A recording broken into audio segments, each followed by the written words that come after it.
Jan Suraaj party बनने से पहले पीके का बड़ा ऐलान, बोले जनसुराज के संविधान में होगा राइट टू रिकॉल का प्रावधान, जनता के पास होगा चुने हुए प्रतिनिधियों को कार्यकाल के बीच वापस बुलाने का अधिकार। जनसुराज अभियान 2 अक्टूबर को पार्टी का रूप लेने जा रहा है। उससे पहले प्रशांत किशोर अपनी पदयात्रा और विभिन्न बैठकों के माध्यम से जनता के सामने जनसुराज पार्टी की रूपरेखा पर चर्चा कर रहे हैं। साथ ही वह यह भी बता रहे हैं कि जनसुराज किस तरह से अन्य राजनीतिक दलों से अलग और बेहतर विकल्प होगा। इसी कड़ी में उन्होंने महत्वपूर्ण ऐलान किया है कि जनसुराज देश की पहली पार्टी होगी जो अपने संविधान में राइट टू रिकॉल यानी चुने हुए प्रतिनिधि को वापस बुलाने का प्रावधान जोड़ेगी। प्रशांत किशोर ने स्पष्ट किया कि जनसुराज अपने संविधान में यह प्रावधान जोड़ रहा है जिससे मतदाता अपने चुने हुए प्रतिनिधियों को उनके कार्यकाल के आधे समय यानी 2.5 वर्ष के बाद हटाने का अधिकार रख सकेगी। राइट टू रिकॉल के बारे में बात करते हुए उन्होंने कहा कि हम जनसुराज के संविधान में यह बात जोड़ रहे हैं कि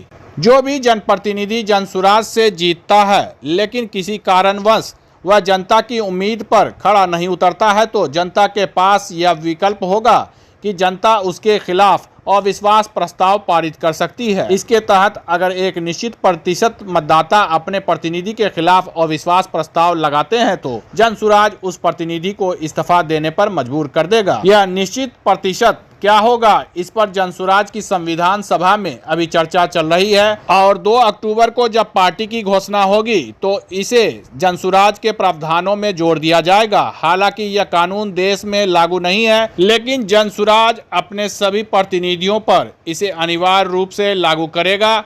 इससे जनता के प्रतिनिधियों की जवाबदेही और भी अधिक सुनिश्चित की जा सकेगी। ऑलरेडी जनसुराज देश का एकमात्र पहला दल होगा जो अपने संविधान में इस बात को लिख रहा है कि 2.5 बरस आधा टर्म बीतने के बाद, अगर ये आंकड़ा 60 भी हो सकता है 75 भी हो सकता है क्योंकि अभी ये चर्चा चल रही है, एक सर्टेन नंबर ऑफ इलेक्टोरेट अगर नो कॉन्फिडेंस मोशन उस आदमी के खिलाफ लाते हैं तो जनसुराज उसको इस्तीफा देने के लिए मजबूर करेगा। राइट टू रिकॉल देश में लागू नहीं है लेकिन जनसुराज अपने प्रतिनिधियों पर लागू करेगा।